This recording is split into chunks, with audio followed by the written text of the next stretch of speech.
오늘 말씀을 준비하면서 붙들렸던 말씀이 뭐냐면 25절에 있는 말씀입니다. 우리가 성령으로 살면 성령으로 행한다는 겁니다. 자, 여러분 성령으로 살고 계십니까? 성령으로 살고 계십니까? 왜 자신 없게 얘기를 하십니까? 성령으로 살고 계십니까? 자신이 없는 일인가 보네요. 성령과 함께하는 삶을 살 수 있을까? 어떻게 하면? 우리는 자신 없지만 하나님의 말씀이 우리에게 확신을 주어서 성령과 함께하는 삶을 살 수 있을까? 이것이 오늘 말씀의 핵심입니다. 사순절 기간입니다. 예수님이 특별히 우리를 위해서 죽으셨다. 그 십자가를 향해서 우리를 위해 죽으셨는데 그 죽음이 헛되지 않으려면 그 뜻을 잘 받들고 이어가는 삶이 되어야 하겠지요. 또 뿐만 아니라 그분이 죽으심으로 우리가 죽을 것에서 다시 살아나게 됐고 그분이 죽으심으로 우리가 생명을 얻었다면 이제부터 이 생명은 주님께서 원하시는 삶으로 살아가야 하겠지요. 그래서 이 사실을 알고 사는 사람들을 그리스도인이라고 하고 신앙인이라고 하는 겁니다. 그냥 교회를 다녀? 신앙인이야? 이렇게 얘기하는 것이 아니라 예수 그리스도의 죽음의 의미가 뭔지, 죽기까지 그분이 우리들에게 어떤 삶을 살기를 원하셨는지를 알고 살아가는 사람이 신앙인이라는 겁니다. 오늘 여러분들이 광주 만나교회에서 신앙생활을 하시든 아니면 여러분들의 개인의 믿음의 모습을 가지고 신앙생활을 하시든 바르고 온전한 신앙인이 되시기를 축복합니다. 그걸 소원합니다. 여러분 신앙은 어떤 모습을 가지고 있느냐 하면 성령의 인도하심이 있는 것이 신앙생활입니다. 또 성령의 돌보심이 있는 게 신앙생활입니다. 더 나아가서 그 돌봄의 은혜를 알고 살아가는 게 신앙생활입니다. 오늘 우리가요 한 주간의 삶을 세상 가운데 살았습니다. 여러분 특별히 위험한 지경 중에 처하여 보신 적이 있습니까?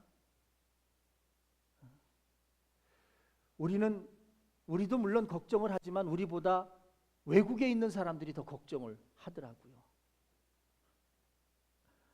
그래서 전쟁이 난다고 하는데 곧 폭탄이 터질 것 같다고 하는데 괜찮습니까?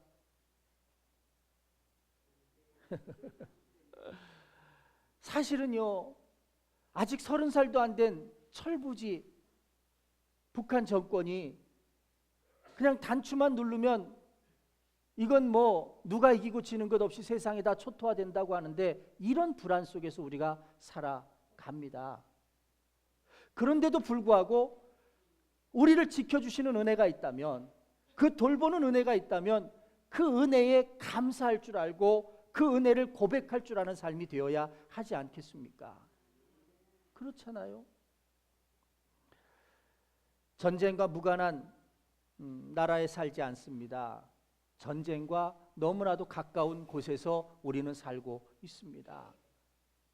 저도 군 생활할 때 바로 북한군을 마주보고 있는 곳에서 근무를 했습니다.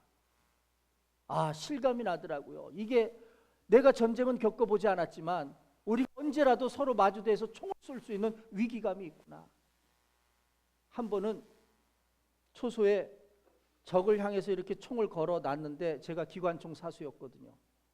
근데 총을 늘 24시간 걸어 놓으니까 이게 습기에 비에 녹이 슬어서 근무를 쓰면서 총을 좀 닦아 놔야 합니다. 그런데 그 총에는 항상 실탄이 걸려 있어서 이걸 잘 분해하고 총을 닦아야 되는데 총은 제가 안 닦죠. 또 저의 쫄병 사병이 또 닦지요. 총 닦고 그러고 저는 딴 데를 보고 있는데 그만 이 어설픈 사병이 총을 대충 닦다가 그만 쏴버린 겁니다. 두다다닥. 기관총이니까 한 번 잘못 건드리면 한 10대발이 그냥 나가는 거거든요.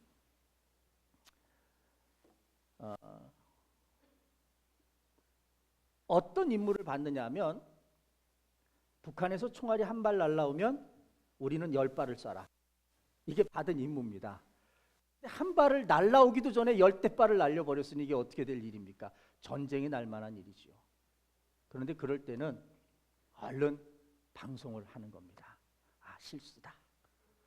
그러지 않고 감정이 깊어지면 저쪽에서는 10발이 그쪽에 날라왔으면 30발 이상을 쏴버리면 우리는 또 가만히 있습니까? 90발을 쏴야 되는 건데. 이러다 보면 전쟁이 나는 거죠. 그래서 실수다라고 하면서 위기를 모면한 적이 있지만 지금의 상황은 아주 위험한 상황입니다. 그런데 이런 상황뿐만 아니더라도 사실은 세상 중에 살면서 우리는 숱한 위기와 위험을 겪고 있다는 겁니다. 그런데 그 수많은 숱한 위기와 위험 가운데서도 하나님의 자녀들은 성령께서 함께 하시며 돌보시는 은혜가 있다는 거지요. 이걸 발견하고 이걸 바라볼 줄 알고 오늘 이 전에 나와서 하나님께 찬양을 드릴 때 감사함으로 드릴 수 있는 자들은 그 마음이 돌봄의 은혜를 아는 자들일 겁니다. 이런 삶이 되기를 주님의 이름으로 축복합니다. 사실은 신앙생활, 신앙의 바른 삶의 모습은 그 돌봄의 은혜를 기억하면서 내가 가진 본성들도 꺾어버릴 줄 알고 내가 가진 지식도 꺾어버릴 줄 알고 내가 가진 생각도 내려놓을 줄 아는 삶이 진정한 신앙인의 삶일 것입니다. 그런데 우리는 그렇게 살지 못하지요. 그러면서도 우리가 정말 평안과 축복을 얻으려면 그런 삶으로 살아야 한다라고 성경은 계속 이야기를 하는 겁니다. 어떤 자녀를 키우는 아버지의 고백입니다. 예수를 믿기 전에 아들과의 갈등이 너무 심했답니다. 맨날 아들을 구박하니까 아들도 아버지를 아버지로 여기지 않는 겁니다. 집안에서 서로 얼굴을 마주쳐도요 눈을 뜨고 서로를 바라보지 않는 겁니다. 에이 못난 놈. 또 자녀들은 아버지를 또 뭐라고 해야 될까요? 에이 몹쓸 뭐 이럴까요? 그런데 그 골이 너무 깊어지니까 나중에는 방에 들어가서 서로 만나지도 않고 나오지도 않는 아주 벽이 어마어마하게 쌓여진 그런 삶을 살았다는 겁니다. 그게 늘 마음의 근심이고 고통이었겠지요. 그런데 이 아버지가 예수님을 영접하고 신앙인이 됐습니다. 그리고는 정말 바른 신앙인의 삶을 살려고 애쓰고 노력했습니다. 그러면서도 자녀와의 관계가 잘 회복되지 않았나 봐요. 그런데 어느 날 이 아버지가 조금 피곤하고 힘들어서 거실에 소파 앞에 이렇게 누워서 잠이 들었는데 눈을 문득 떠보니까 내 등 뒤에 뭐가 하나 붙어 있더랍니다. 뭐가 붙어 있을까요? 아들이 아버지 자는 등 뒤에 턱 달라붙어서 끌어안고 같이 잠이 들어 있더라는 거예요. 그 체온을 느끼는데 이 아버지가 얼마나 뭉클하든지 내가 예수님 믿기를 잘했구나.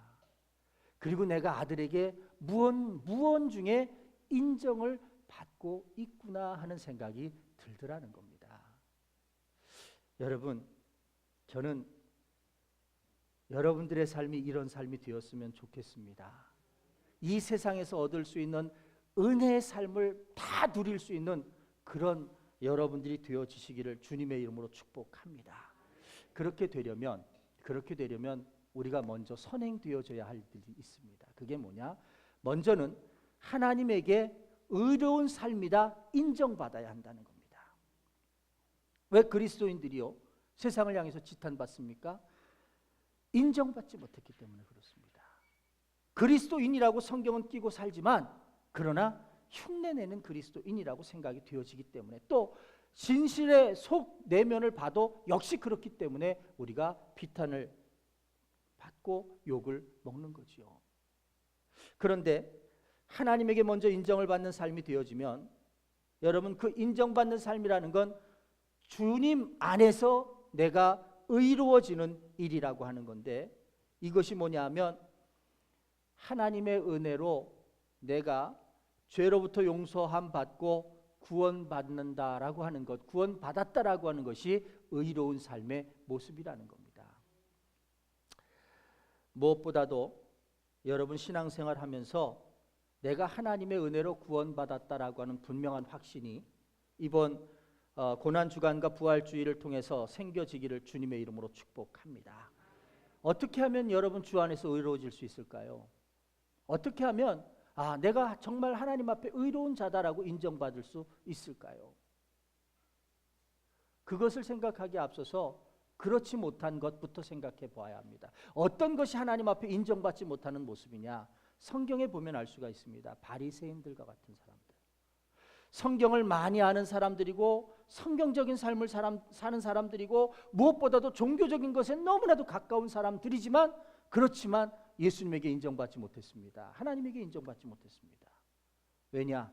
그들의 삶은 가식이었고 외식이었다라고 이야기합니다. 아무리 그들이 율법적인 삶을 살았던들, 아무리 그들이 금욕적인 삶을 살았던들, 그리고 아무리 그들이 행위로 내세우는 삶을 살았던들 하나님께서 인정하시지 않는 삶이었다면 그건 올바른 신앙인의 삶이 아니라는 겁니다. 두 번째 모습이 있습니다. 신앙인의 삶은 흉내내서는 만들어지는 것이 아니라는 겁니다. 예전에 목사님들은 그렇다고 그러더라고요. 성경책을 다 끼고 소걸음 걷듯이 천천히 우보로 걸음을 걸으면 거룩한 분 같다 그랬답니다. 그래서 저는 그렇게 못 걷습니다. 그냥 바쁘고도 힘이 들고도 그냥 피곤하니까 팔자도 되고요. 막 걸어요. 거룩함은요, 흉내를 낸다고 해서 되어지는 게 아닙니다. 내 안에, 내 속에 무엇으로 가득 차 있는가, 그것에서부터 거룩함이 드러나는데, 거룩함은요 무엇보다 중요한 것이 있습니다. 나를 비우고 내 안에 그 비워진 곳에 성령으로 채워져서 그 성령께서 나의 껍데기를 이끌어 가시면서 내가 온전히 변화될 수 있도록 그때마다 아니지, 아닙니다, 못합니다가 아니라 변하여지고 하는 과정들 속에서 드립니다, 나를 맡깁니다, 나를 전부 사용하여 주시옵소서, 이렇게 맡기는 삶이 될 때 여러분 우리는 비로소 하나님께서 인정하시는 삶이 될 수 있다는 겁니다. 오늘 갈라디아서에 있는 말씀을 읽어드린 것이 그것입니다. 24절의 말씀이죠. 그리스도 예수의 사람들은 이렇게 말합니다. 이 말은 오늘 제가 여러분들에게 말씀드리고 싶은 신앙 생활을 하는 사람들은 이라고 말씀을 드리고 싶습니다. 그런 사람들은 어떤 삶을 살아야 하느냐? 육체와 함께 그 정욕과 탐심을 십자가에 못 박아야 한다는 겁니다. 육체와 함께 정욕과 탐심을 십자가에 못 박아야 한다. 예수님이 십자가에 죽어 달리신 것처럼 우리도 우리들의 육체를 거기에 매달아야 하고, 그리고 육체뿐만 아니라 우리 속에 있는 정욕과 탐심까지도 포기할 줄 알아야 한다는 거지요. 여러분 신앙생활에서 너무나도 중요한 일 한 가지가 있다면 그건 뭐냐면 십자가 앞에 죽는 일입니다. 그래서 거듭났다라고 하는 표현을 쓰고요, 중생이라고 하는 표현을 씁니다. 다시 태어났다는 거죠. 그 다시 태어났다는 건 바로 내가 십자가에서 나의 모든 육신적인 것을 못 받고 내가 하나님으로, 내가 예수 그리스도의 은혜로 다시 태어났다라고 하는 말을 의미한다라고 하는 겁니다. 목사님들도 안수를 받을 때 그런 자세를 가지고 안수를 받습니다.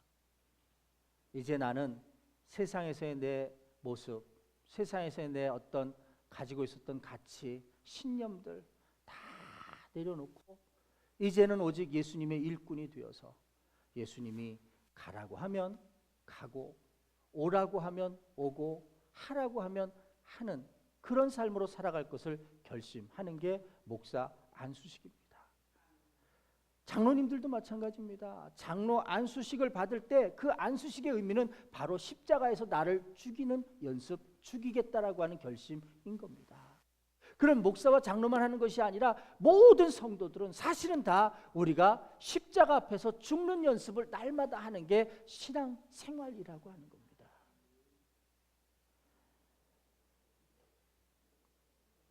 여러분 성령과 함께 하는 삶이 어떤 삶이냐? 단적으로 말씀을 드리면 오늘 성령과 함께 하는 삶은 나를 비워내는 삶입니다.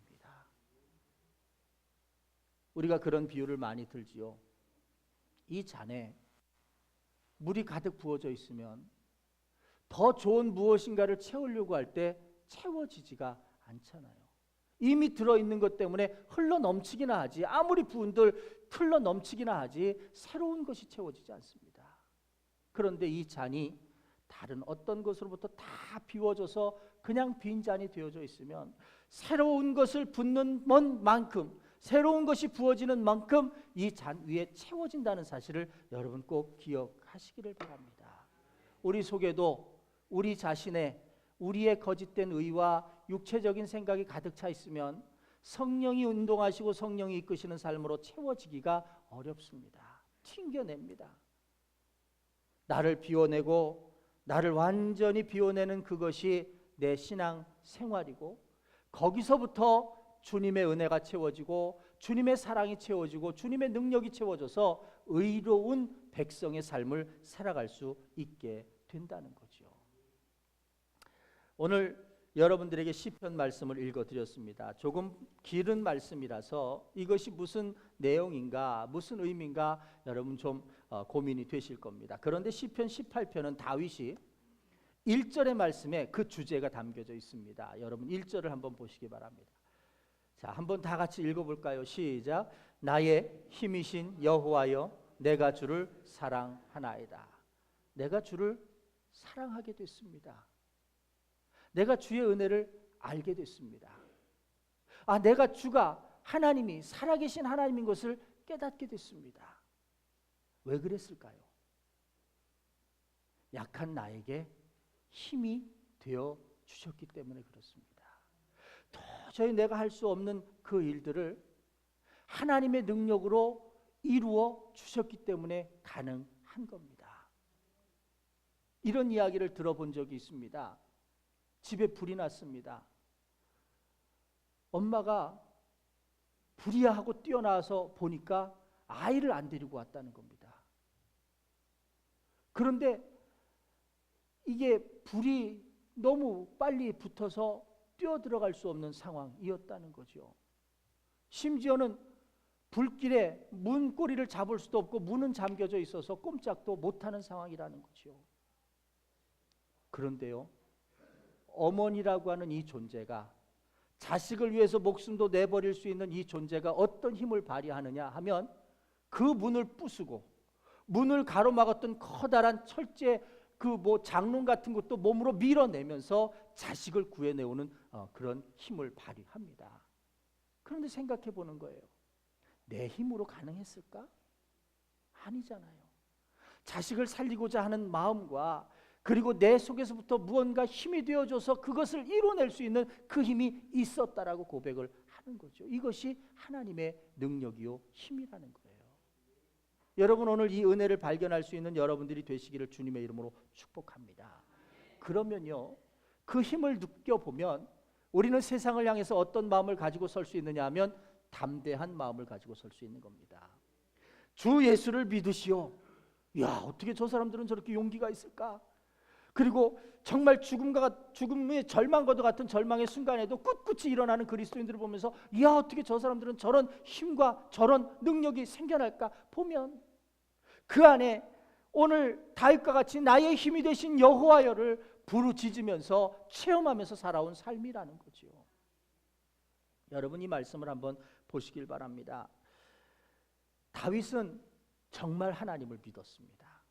그냥 흉내로 내는 믿음이 아니라요, 그냥 가짜로 믿는 믿음이 아니라 정말 내 삶에서 나에게 힘이 되어주신 하나님인 것을 경험했습니다. 그래서 그가 그렇게 선언합니다. 또 6절을 한번 보세요. 6절에 보면 뭐라고 얘기하느냐면, 내가 환난 중에서 여호와께 아뢰며 나의 하나님께 부르짖었더니 그가 그의 소리를 들으시며 그의 앞에서 나의 부르짖음이 그의 귀에 들렸도다는 겁니다. 나는 지금 죽을 것 같고 나는 지금 환난 중에 있어서 내가 신음하며 부르짖지만 하나님은 하나님이 계신 성소에서 내 소리를 들으시더라는 겁니다. 이런 확신이 있었기 때문에 다윗은 어떤 상황에 처하든지 간에 흔들리지 않았습니다. 지금 자신의 상황이 불리하고 자신의 상황을 누가 봐도 참 불쌍한 삶이다 라고 이야기해도 다윗은 전혀 흔들림이 없었습니다. 심지어는요 29절과 30절의 말씀을 한번 보시길 바랍니다. 거기에 보니까 내가 주를 의뢰하고 적군을 향해 달리며 내 하나님을 의지하고 담을 뛰어넘나이다. 하나님의 도는 완전하고 여호와의 말씀은 순수하니 그는 자기에게 피하는 모든 자에게 방패시로다. 여러분, 다윗이 이토록 담대할 수 있었던 이유가 뭐겠습니까? 오늘 그 비결을 발견해야 합니다. 우리도 하나님의 자녀로 세상 가운데 하나님이 말씀하시기를 담대하게 두려워하지 말고 선포하고 선언하며 서라고 말씀하십니다. 주는 그리스도시요 살아계신 하나님이십니다 라는 온전한 신앙의 고백을 하기를 원하신다는 겁니다. 예수가 누구냐? 누군가 내게 질문하면 글쎄 누구지? 3대 성인 중에 하나 아니야? 그냥 대충 이렇게 지식적으로 얼무어버리는 그런 인생이 아니라 그리스도시지, 살아계신 하나님의 아들이시지. 궁금하냐? 내가 얘기해 줄게. 내 삶의 경험에서 내가 살아계신 하나님을 경험한 그 경험이 두려움 없이 담대함으로 증거될 수 있도록 믿는 믿음이 있어야 하지 않겠느냐는 거예요. 오늘 저는 이 세상의 많은 그리스도인들이 흉내내는 그리스도인이라고 생각을 합니다. 성경책을 끼고는 다니지만 그 속에 있는 능력 하나도 사용할 줄 모르고 그 속에 있는 능력 하나도 경험해 보지 못하고 그냥 무늬만 내면서 다니는 그리스도인들이 아닌가 생각합니다. 제발 바라기는 이곳에서 예배를 드리는 여러분들은 흉내를 내는 그리스도인들이 아니라 그 능력과 그 힘과 그 은혜를 경험할 줄 아는 믿음의 자녀들이 되시기를 주님의 이름으로 축복합니다. 다윗이 그랬습니다. 자, 그런데 다윗이 이토록 담대할 수 있었던 이유가 있습니다. 21절부터 24절의 말씀을 읽어봐야 합니다. 자, 함께 읽어봅니다. 21절부터 24절까지입니다. 시작. 이는 내가 여호와의 도를 지키고 악하게 내 하나님을 떠나지 아니하였으며 그의 모든 규례가 내 앞에 있고 내게서 그의 율례를 버리지 아니하였음이로다. 또한 나는 그의 앞에서 완전하여 나의 죄악에서 스스로 자신을 지켰나니 그러므로 여호와께서 내 의를 따라 갚으시되 그의 목전에서 내 손이 깨끗한 만큼 내게 갚으셨도다. 할렐루야. 교만한 것 같지만 얼마만한 믿음과 그에 따른 결단이 있느냐가 본문에서 보여지는 거지요. 자, 내가 왜 이렇게 담대할 수 있었느냐? 이는이라고 말합니다. 이는 내가 여호와의 도를 지켰기 때문이라는 겁니다. 악하게 내 하나님을 떠나지 아니하였다는 겁니다. 또 그의 모든 규례가 내 앞에 있고 그의 율례를 버리지 아니하였습니다라고 선언합니다. 무슨 말씀인가요? 하나님의 말씀을 내 마음 밖에서 마음 밖으로 밀어내 본 적이 없다는 겁니다. 항상 말씀을 내 안에 두고 그 말씀을 보면서 거기서부터 힘과 능력과 은혜를 공급받았다는 겁니다. 그러다 보니까 하나님께서 그 마지막 부분에 그렇게 이야기하죠. 그의 목전에서 내 의를 따라 갚으셨다라고 말하면서 내 손이 깨끗한 만큼 내게 갚으셨다는 겁니다. 내가 하나님 앞에 나와 기도할 때마다 하나님은 그 기도에 다 응답하시면서 함께 하시는 삶이 됐다는 거지요. 의인의 간구는 여러분 뭐라고 합니까? 역사하는 힘이 크다는 겁니다. 그래서 의인인 겁니다. 여러분, 오늘 우리 자신을 한번 되돌아보시길 바랍니다. 나는 얼마만한 믿음을 갖고 있느냐? 내가 신앙 생활을 하는 데 있어서 나는 얼마만한 모습을 가지고 내가 지금 서 있느냐?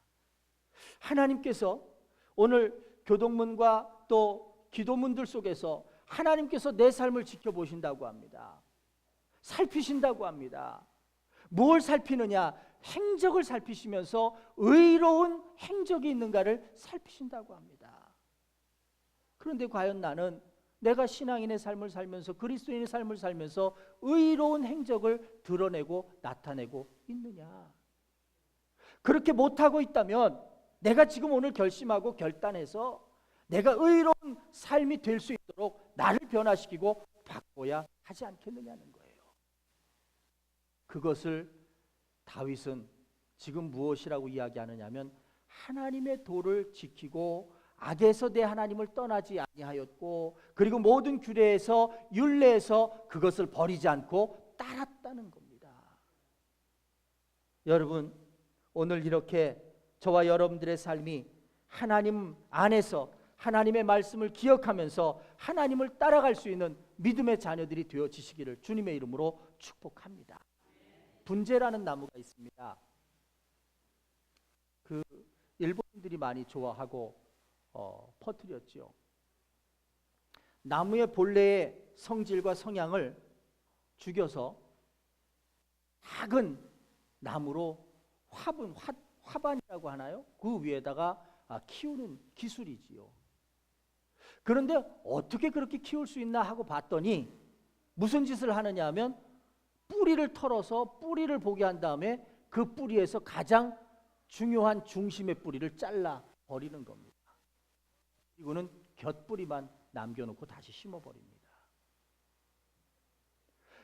제대로 클 수 있는 영양분, 제대로 자랄 수 있는 영양분의 큰 뿌리를 잘라버리니까 얕은 뿌리에서 그저 생명만 유지할 수 있을 만큼의 영양분만 끌어올리더니 나무가 더 성장하지 못하고 그저 그 모습으로 유지가 되는 거지요. 심지어는 거기다가 철사를 들이 감아가지고 나무의 모양을 바꾸기도 합니다. 신앙생활도 분재 신앙이 있는 것 같아요. 더 잘하지 못하고 근근히 명맥만 유지하는 신앙의 모습, 뭘까? 뭐가 문제일까? 그런데 똑같은 것 같아요. 하나님의 말씀 안에, 하나님 안에 믿음의 뿌리가 쭉 굳게 내리워져야 되는데 그 중요한 뿌리가 잘라져 있는 겁니다. 단절되어 있는 겁니다. 그러다 보니까 제대로 된 능력을 받고 제대로 된 은혜를 받고 살아가는 삶이 아니라 그저 생명만 간신히 유지하는 삶을 살아가더라는 겁니다. 하나님이 무엇을 원하실까? 오늘 우리가 분재 신앙의 삶을 원하실까? 아니면 제대로 된 신앙인의 삶을 원하실까? 답은 한 가지입니다. 하나님이 주시는 은혜, 샘 곁에 온전한 뿌리를 내려서 거기서 공급받는 은혜를 통해서 잎이 무성해지고 그 무성해진 잎이 어떤 한계의 담을 만날지라도 은혜로 넘어갈 수 있는 그런 삶들이 다 되시기를 주님의 이름으로 축복합니다. 미국의 어떤 목사님이 나이 27에 수천 명 되는 교회 담임자가 됐습니다. 그래서 아마 기록적으로도 제일 일찍, 제일 빨리 대형교회 담임자가 된 목사로 기록이 되어져 있습니다.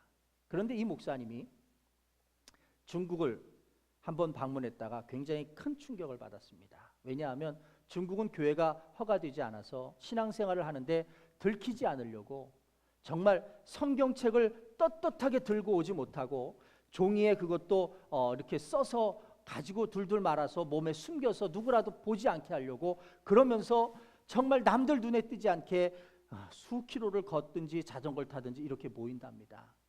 모여서도요, 이렇게 전등이나 음향을 틀어놓지 못하고 혹시라도 말이 새나가거나 이 모임이 발각될까 봐 불도 켜지 못하고 껌껌한 지하 공간 같은 데서 모여서 예배를 드린답니다. 이런 상황과 이런 상태에서 모였다면 얼른 모였다 얼른 흩어져야 될 텐데, 그런데 6시에 모였으면 12시까지도 하나님 말씀을 사모하면서 어두운데도 그 말씀을 보면서 떠나질 않더라는 겁니다. 이 목사님이 충격을 받았어요. 그리고 자기 교회를 생각해 봤습니다. 수천 명이 모이는 교회에 어마어마한 영상기구에 음향장치에 날이 더우면 에어컨, 날이 추우면 온풍기, 온갖 좋은 푹신푹신한 소파 같은 그런 예배실. 그런데 만일 우리 성도들이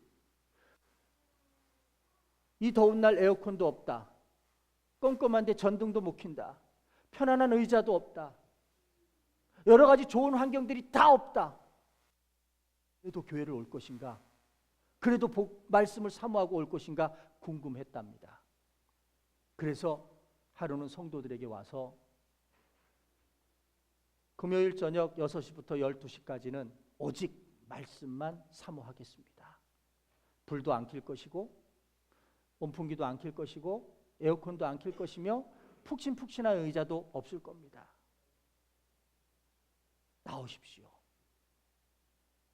궁금했답니다. 정말 성도들이 다른 모든 불편함을 감수하고라도 하나님 말씀만 생각하고 나오겠느냐 마음이 졸였답니다. 그런데 정말 그 시간이 됐는데 1000여 명 이상이 그 불편함 속에서도 하나님 말씀을 사모하며 기도하고 모였더라는 거지요. 여러분, 이 정도를 거치면 제대로 된 신앙생활을 하는 걸까요?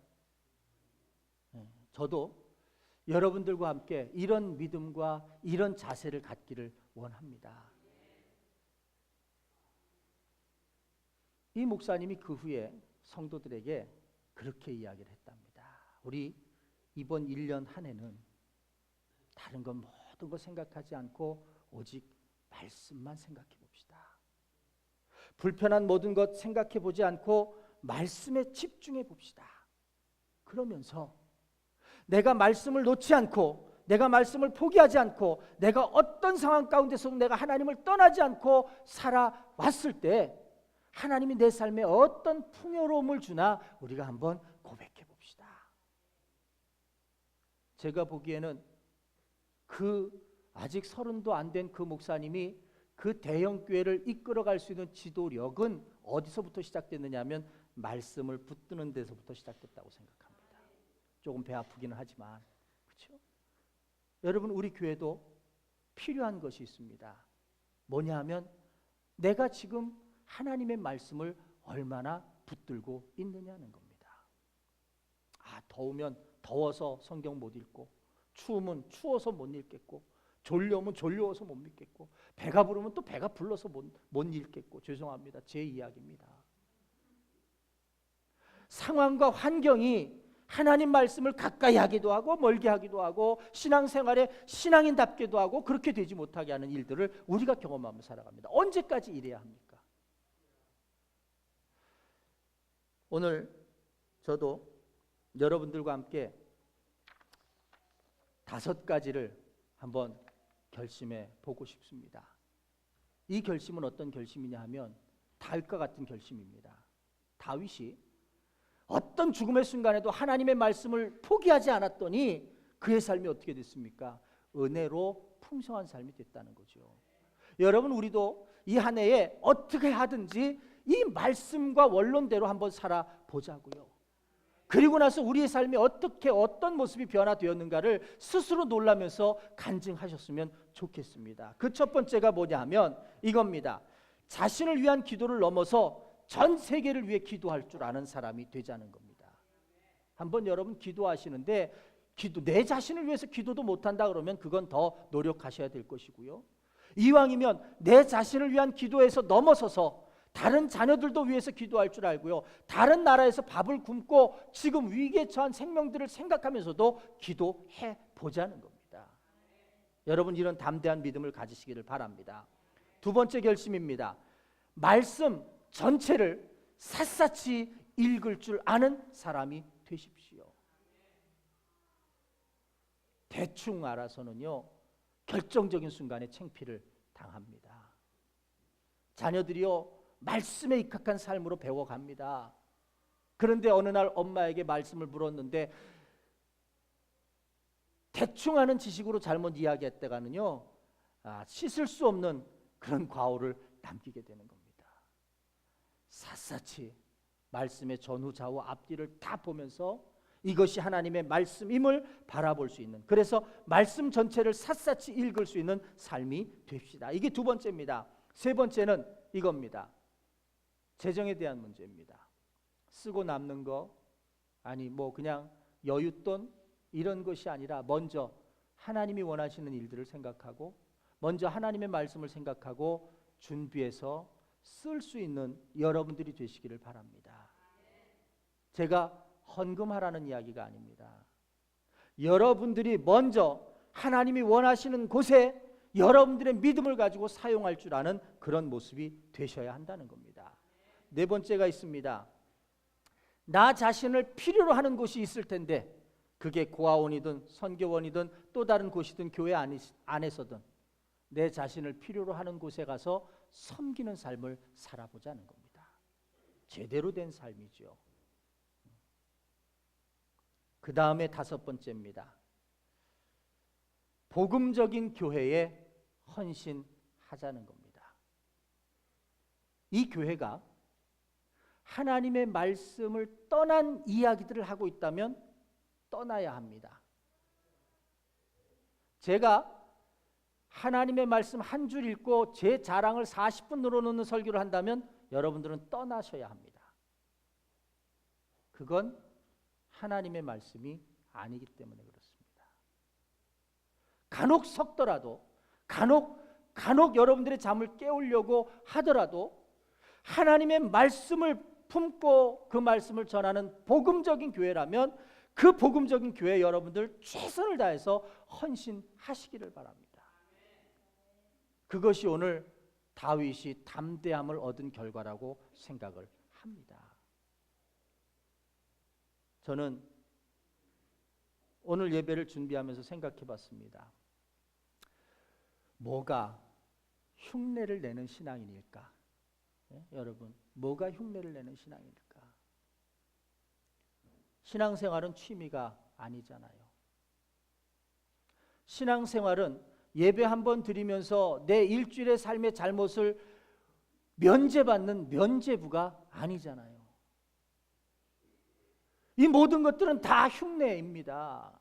하나님께서 인정하시지 않으면 흉내입니다. 하나님께서 내 삶을 보시면서 성령과 함께하는 삶을 살고 있고 오늘 갈라디아에 있는 말씀처럼 성령으로 살아가는 삶이 되어지면 행동으로 나타나지게 되면 그것은 하나님께서 인정하실 만한 삶이 된다는 겁니다. 우리가 늘 기억하면서 벗어버려야 할 것, 포기해야 할 것은 뭐냐면 흉내내는 신앙이라는 겁니다.